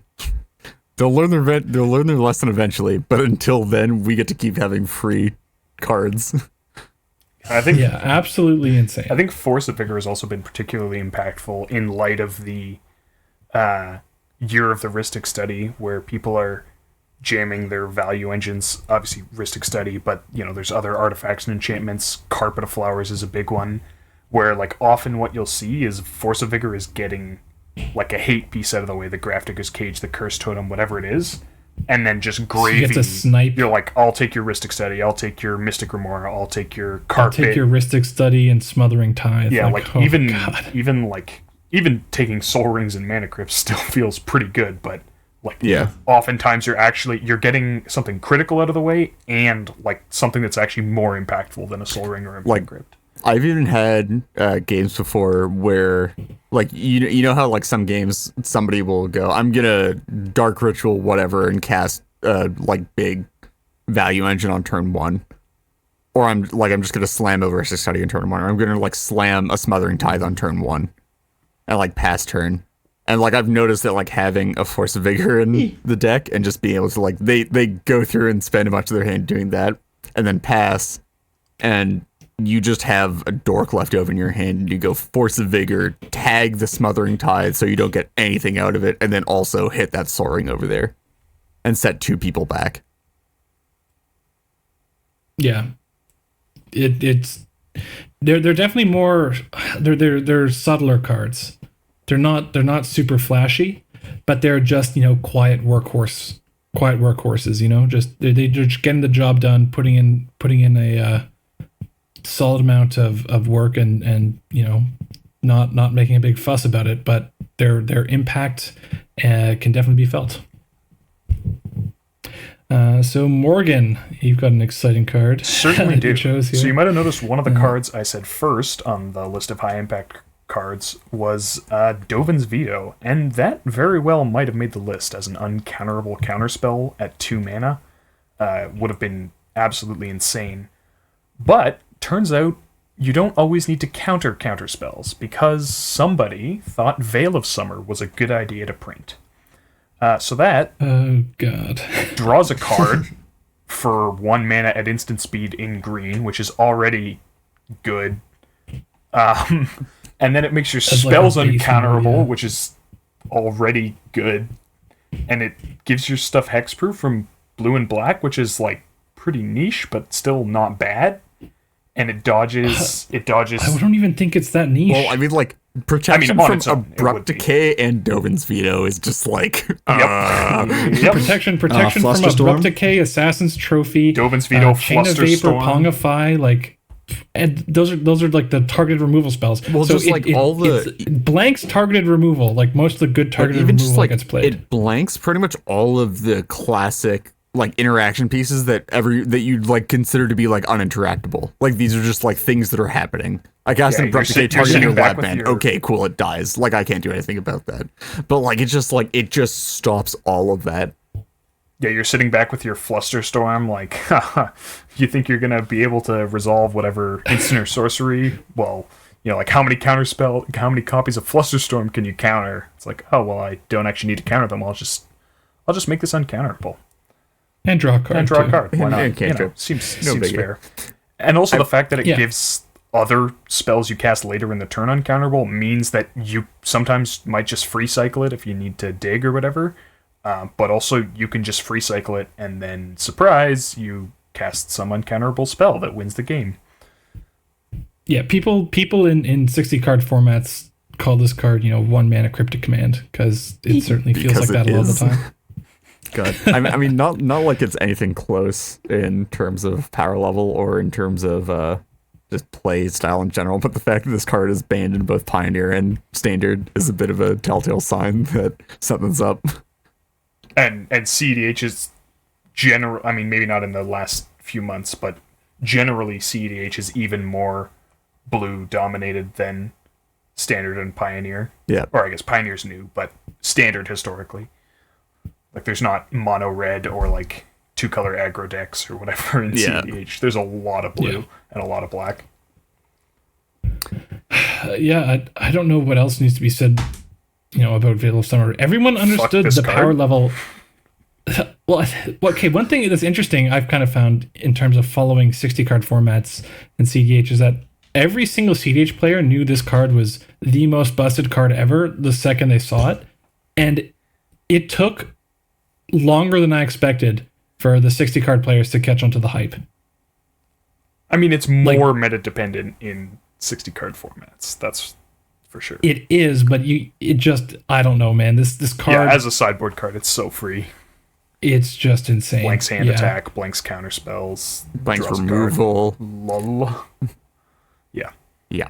Yeah, so that's Veil of Summer. And last but not least, Reed. Well, you guys, if you were listening closely, might have noticed that there's a very specific card missing that might be Glaring omission. might be Yeah. like far and away the best card of the year. 100 points to Gryffindor if you can guess what it is before Reed says it.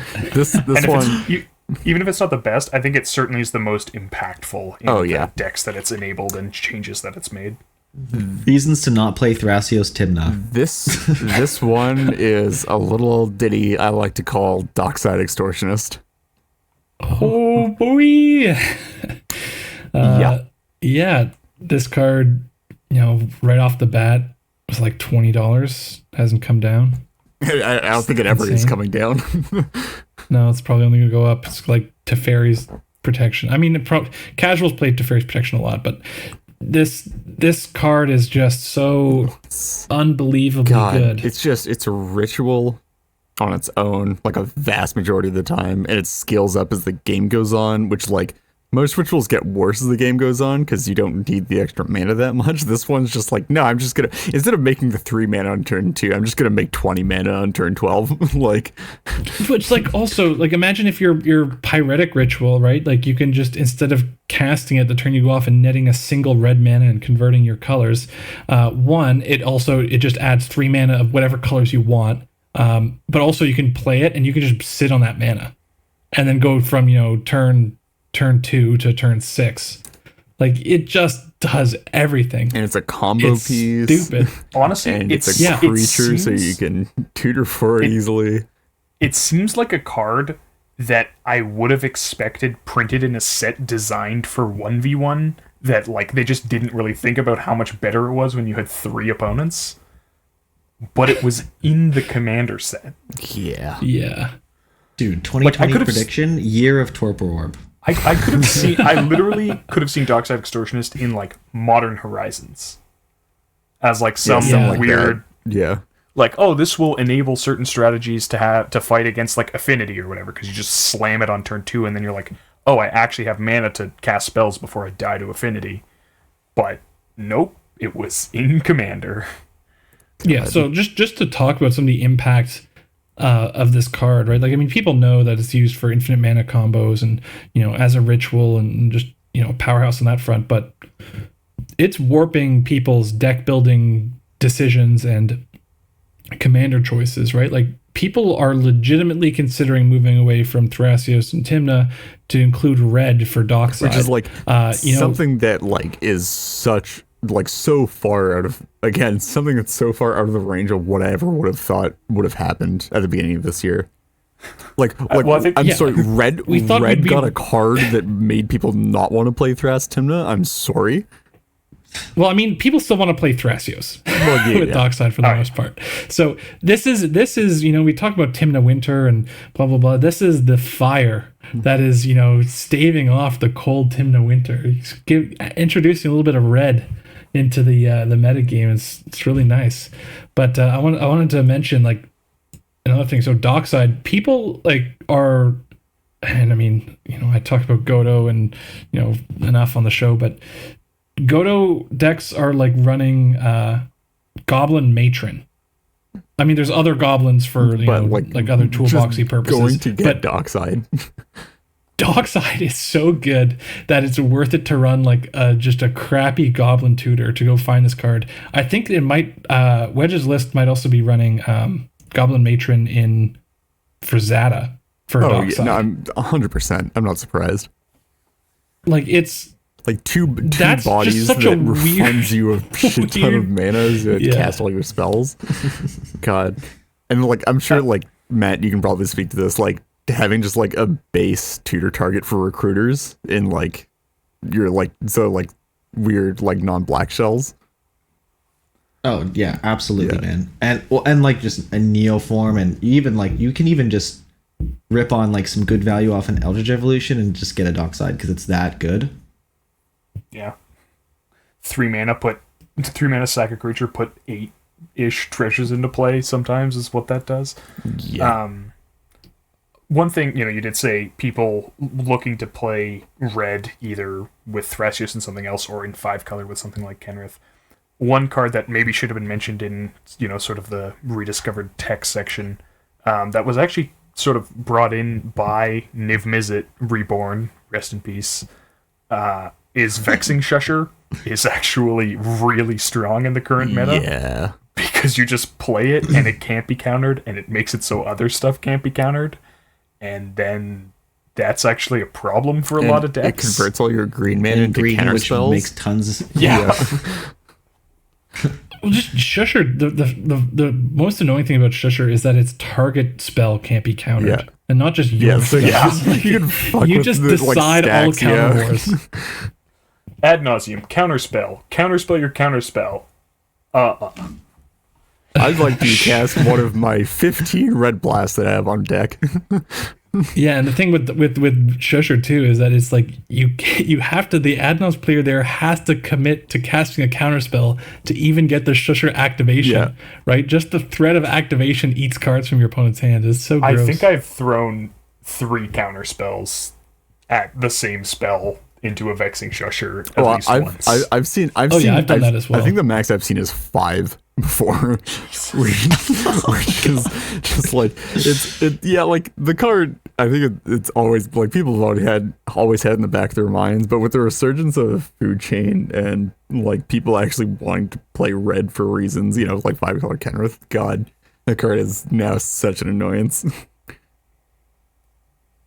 Honestly, man, Jace and Veil and Force, it should have just been red cards.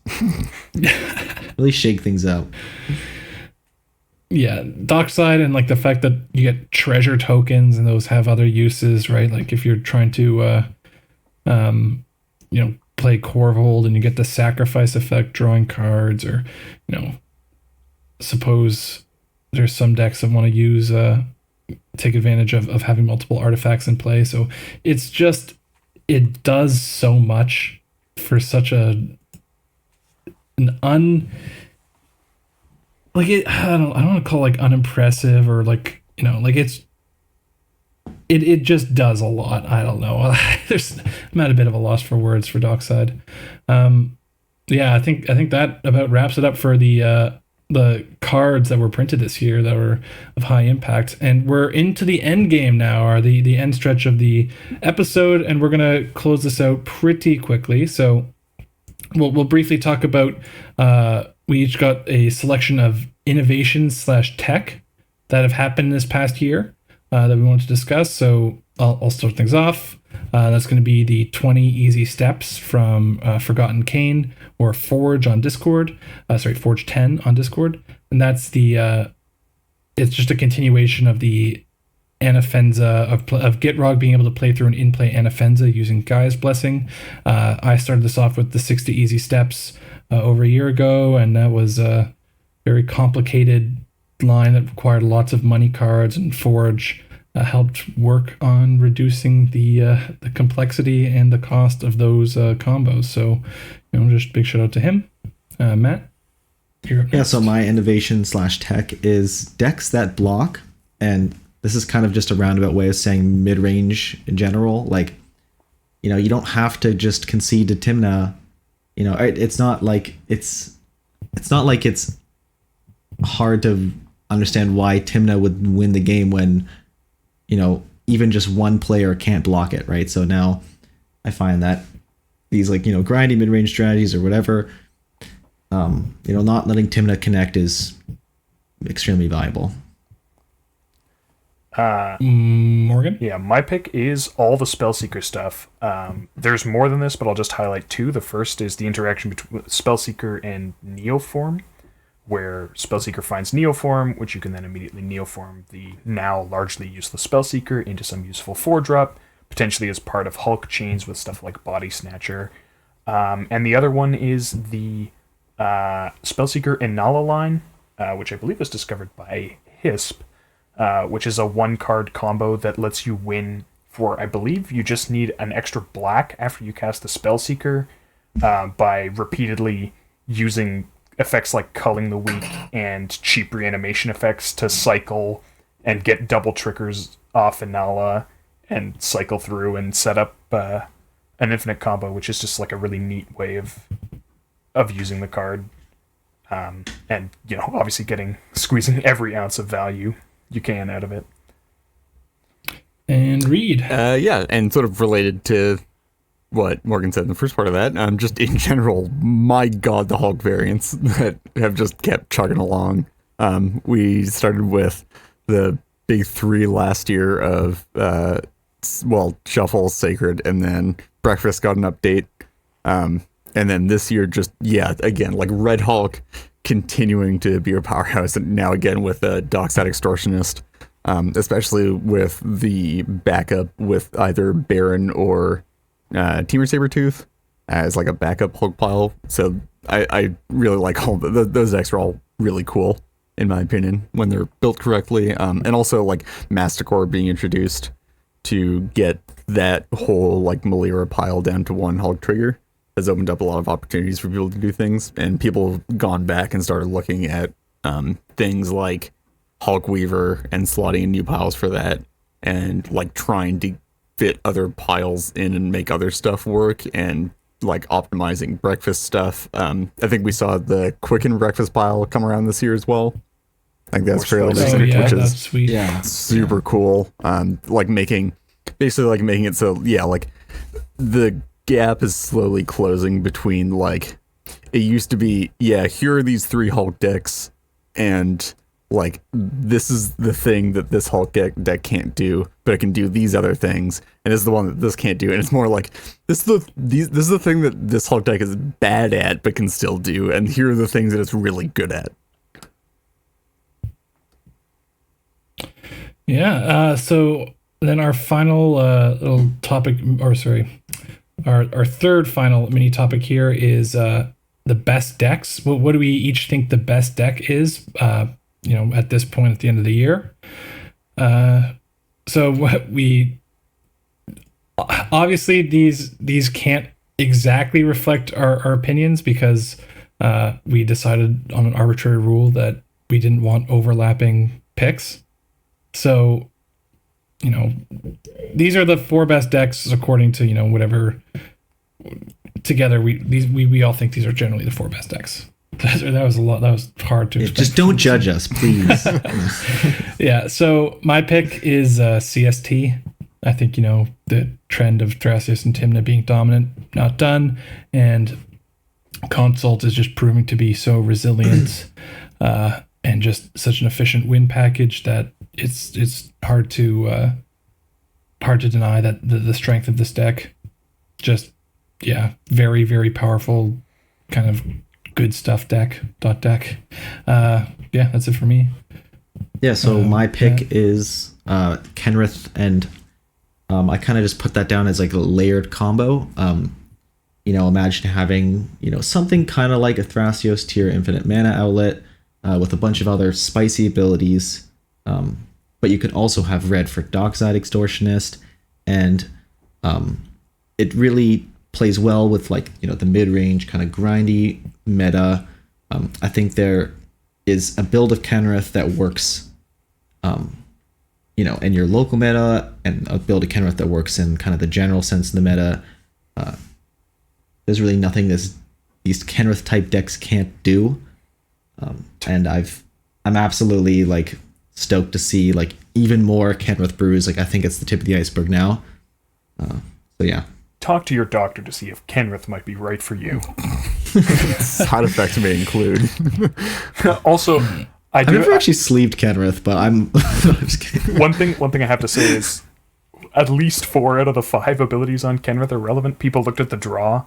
The Reanimate does stuff even in decks that aren't dedicated to taking advantage of it. Sometimes you just pull back like a Aven Mind Sensor, and that's actually pretty good. Or Dockside Extortionist, or Spellseeker. That's very good. And then the counters, it's a weird mirror breaker because when they're sitting back with their Thrasios, you can just make your Kenrith like a 7/7 or an 8/8, pay a red, give it trample, and just go on the beatdown if you're too scared to commit actual win conditions. And then obviously the growing and the trample and haste enables a lot of other stuff. Particularly, you can win without infinite blue mana, which I think a lot of people missed when they initially looked at the card, by just making an infinitely large board and giving it haste and trample. And Morgan, you're up next. Yeah, so my pick was Tymnachrom Man or Opus Consult. Basically just that style of deck that plays good cards, and in particular can play Grafdigger's Cage and Rest in Peace to fight Hulks and Gitrogs, and can play Clasms and Board Wipes because, as we've discussed, we've been seeing a lot of decks that play Thrasios and a lot of mana, particularly dorks that produce multiple mana, and just try and sit and value off that. And I think being able to wipe those puts you in a position where you can have a lot of control over metas like that. And Reed, take us home. Who'd have guessed it? Trust him, Hulk. I guess I sort of have to rep and specifically say Shuffle Hulk, but just in general, the archetype continues to prove its power and dominance, and it's not going anywhere. As long as Sheldon doesn't have to play against it. I guess Flash isn't getting banned, so I'm a ring every last drop of brokenness out of that card. Can we just take in how many of our discussions about this year were innovations in cards that have been used to try and stop Hulk, and here we are at the end of the day saying it's a very solid contender for the best deck in the format. Still. Yeah. Yeah. Adaptation's a bitch. So we'll kind of go things on. So we're going to wrap things up on our discussion of 2019 by talking about our observations for the way the meta has trended. So how things started off, where they've ended up, and then we're going to lead things on after that into our predictions for next year. So at the beginning of the year, Food Chain was losing popularity. Like Tazri was falling out of favor. Things were kind of raced to the bottom with Hulk. And look at where we are now, right? Everything is just, it's all about the grindy mid-range deck. If your deck does not have a good grind plan or some way to accumulate value and keep up with the other decks in the pod, while things are in a stalemate, then you need to be you're on the back foot. You're not doing so hot. So it's interesting how the meta has shifted in this direction, almost because of Hulk, as we already discussed, where it's the interaction that's causing people to want to get these value pieces and trying to break the parity on these stalemates. I really wouldn't have expected that we'd end up here. One of the fastest decks in the format is slowing everything down. Yeah. Is anyone else so strange? Like really happy about this? I'm. This is like the ideal competitive. Like it's like close, but you may not the like ideal it, but competitive competitiveness landscape. Peak performance looks like.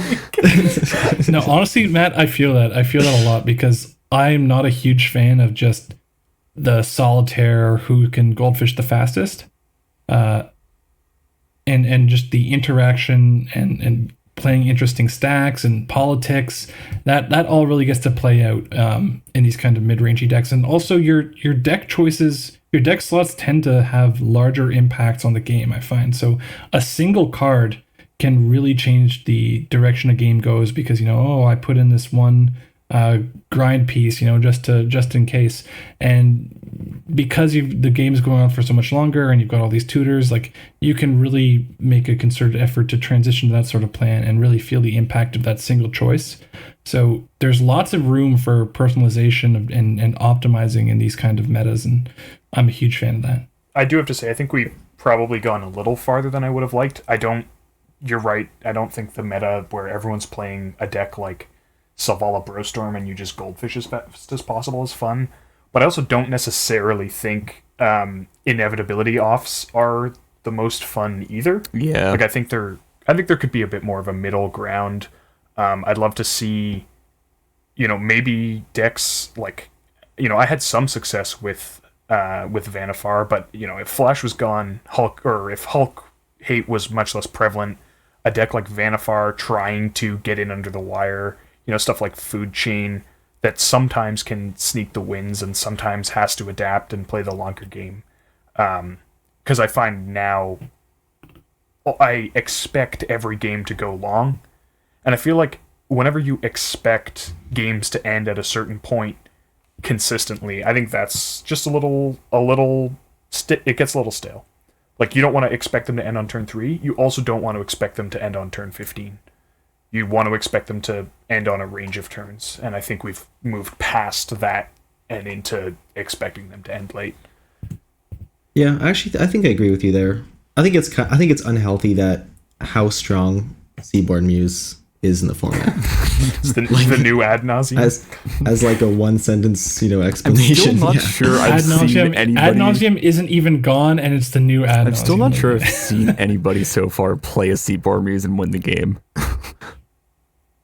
You should show up to like Tuesday meetings more. Yeah.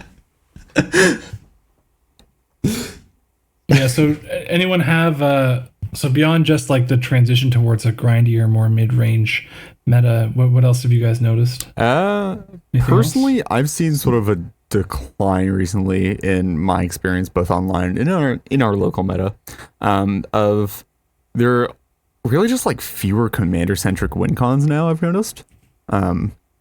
There's so like by that you mean like not like, so if Thrasios is an outlet, that doesn't count. You mean things like I'm talking about like things that like commanders that are specific combos with one card or another, not like Urza, like plan one commanders, not like Urza with like infinite mana or whatever, but plan A combo commanders. I've seen I've sort of seen a decline. And I guess it makes sense with the prevalence of very strong commander agnostic combos like, Consultant Hulk, paired with the fact that on average, I guess those more like Plan A commanders tend to do a bit worse into the grind meta because it tends to be that if those decks can compete in the grind, it's because their commander is also a value engine, and having a commander that is both a value engine and a major win con piece is a lot of a liability when going into a game of cEDH, considering Gilded Drake and removal abound. Yeah, not only is it a liability, but it's just also exceedingly rare in terms of cards that actually fit that description. Like Gitrog is the most obvious one that fits that description. And of course, as any Gitrog player can attest, it's a massive Gilded Drake bait. So yeah, it definitely does not feel super great, but at the same time, Gitrog is, one of the only commander-centric decks that I would feel comfortable taking into this current meta. I've noticed that a lot of the decks are either more than 3 colors or less than 3 colors. So I guess what I'm saying is there aren't very many 3-color decks, just in my Zer's subjective fallen out metagame. of favor. Kess still sees some play. Yeah, I play the Helm. lower color. Yeah, well, we have an Elsha player. We had 2 for a little while till one of them gave up. I learned my lesson after many years. many You were years so of unlucky. Elsha. I think you quit too soon. You were just actually getting unbelievably It was just unlucky. I don't variance. think the deck I was needed bad. that push. It was healthy. It was a healthy. But yeah, so what were set you of saying? events. So what I'm saying is, I guess 3, and it just seems like 3-color commanders have fallen a bit out of favor. And my guess is that if you were to choose, 2 or less color commander, it's because they provide some, very particular, effect or ability, like Gitrog or Urza or Kefnet or whatever it is. And then with the 4+ color commanders, it's the Plan B, Plan C type value grindy commander does a lot better when you can just build a good stuff deck. Yeah, it kind of seems like the 3-color commanders don't offer something that's different enough from the 4-color commanders to really justify them. So it's I'm building, Zur ad nauseum consult. It's I could play Thrasios and Timna, and that and not play massive Gilded Drake bait in the command zone, and also be able to actually generate value.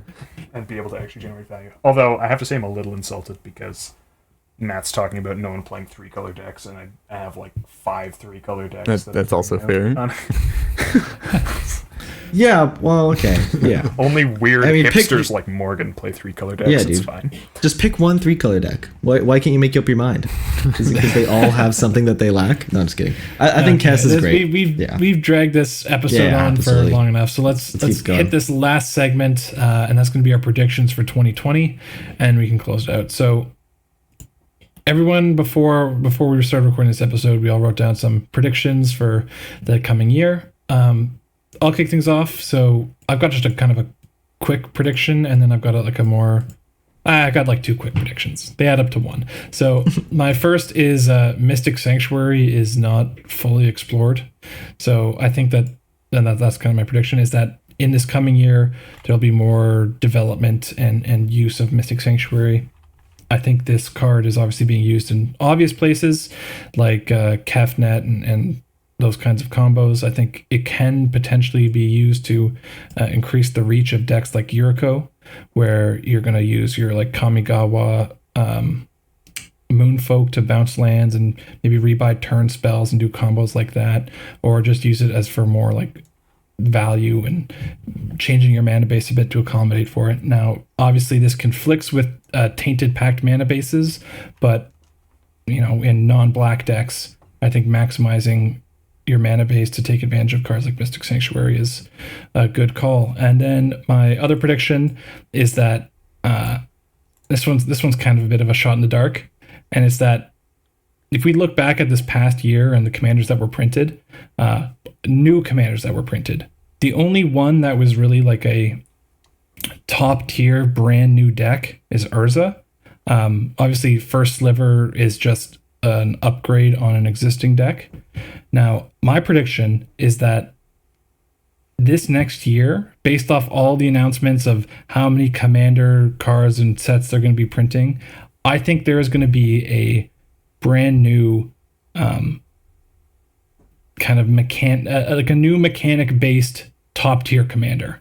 So something like Gitrog or Urza, except it's going to be like on the same, like maybe just underneath the Thrasios and Tymna tier. I think it's going to give them a run for its money. So to summarize, Lyndon's takes, stock up on Soratami Cloud Skaters and Sarah's Sanctum. Yep, is that that's the one? Yeah, that's literally all I got out of that. Yeah, the new commander being more like powerful, like it's kind of just a called shot, so that I can go back and listen to this and be like, yeah, I nailed it. But I just don't think that WotC has learned their lesson in terms of printing busted cards. Like, I think they keep trying to balance their 5-color commanders and blah blah blah and introduce this balance. I just don't think they've learned their lesson. I think they're going to continue to print busted shit, and we're gonna feel it, and it's gonna shake up the meta. Well, you might be surprised to hear that I have even colder, shoddier shots in the dark. So my two predictions for 2020 are: we're gonna get either a 4 or 5 color, extremely pushed planeswalker based legendary creature, and I think it's gonna have some cEDH potential. I'm pretty certain on that one. And of course, I want to come back and listen to this. So congratulations to you, future Matt. You did it. You read everyone's palms. It all made sense. And then, my next prediction is more partners. So you thought it would get a bit more serious, but it's actually just getting even more ridiculous. We're going to get more partners. I think we'll get... if they're going to redesign partners, they're going to do monocolored partners that have additional types. So they won't just be creatures. They'll be creature artifacts, creature enchantments, that kind of thing. Dude, Tymna 2 Electric Boogaloo, man. So future Matt, I know you're counting, but that's 2 wins in a row. Called it. Okay, Morgan, what do you got for your predictions? So I predicted specifically that we'll get new 4-color commander options. I predicted, now these two are a little more spicy than that one. So first, I think that Flash will be banned. Oh, baby. And as a corollary to that... Tell us what you know. As a corollary to that, because I never fail, Fry will be picked up as tech to answer consult decks. That can't possibly be true. Morgan has seen the future, and I like it. And then the second one, which is nice because I left it... This is my one that I'm leaving sort of vague so that I can go back and just justify it, whatever happens post hoc. That's totally what I meant. White will get its Dockside Extortionist. So there's going to be a good white card printed. That's your... I really hope so. Not just a good white card. Like a color-defining white card. A build-around white card. There you go. Yeah, okay. Reed. All right. You've got the last say. Quite possibly the least spicy say, but I did want to get this one out there. I think that they're going to print like far too many 5-color commanders in the next year, in 2020. I think that it will probably be 10 plus 5-color commanders. And this just in, Reed thinks 2020 will be like 2019. And I think, well, like 10 plus is in like probably over 15, I'd say. And I think they're going to miss high with one of them. And I think when they miss high with one of them, they're going to miss very high with one of them. Yeah. So, I mean, if that comes true, then that also fulfills my prediction of them printing a new busted Yes, commander. except... Which also fulfills my prediction of printing a 4 or 5 color planeswalker synergy commander. Mechanic based, I think it's just going to be the rates are a bit off, and I think it's going to come from they didn't playtest it. and they just happened to put it into 5 colors, and it happened to be a bit too cheap, and the effect happened to be a bit too powerful. Okay. Do you have anything else? I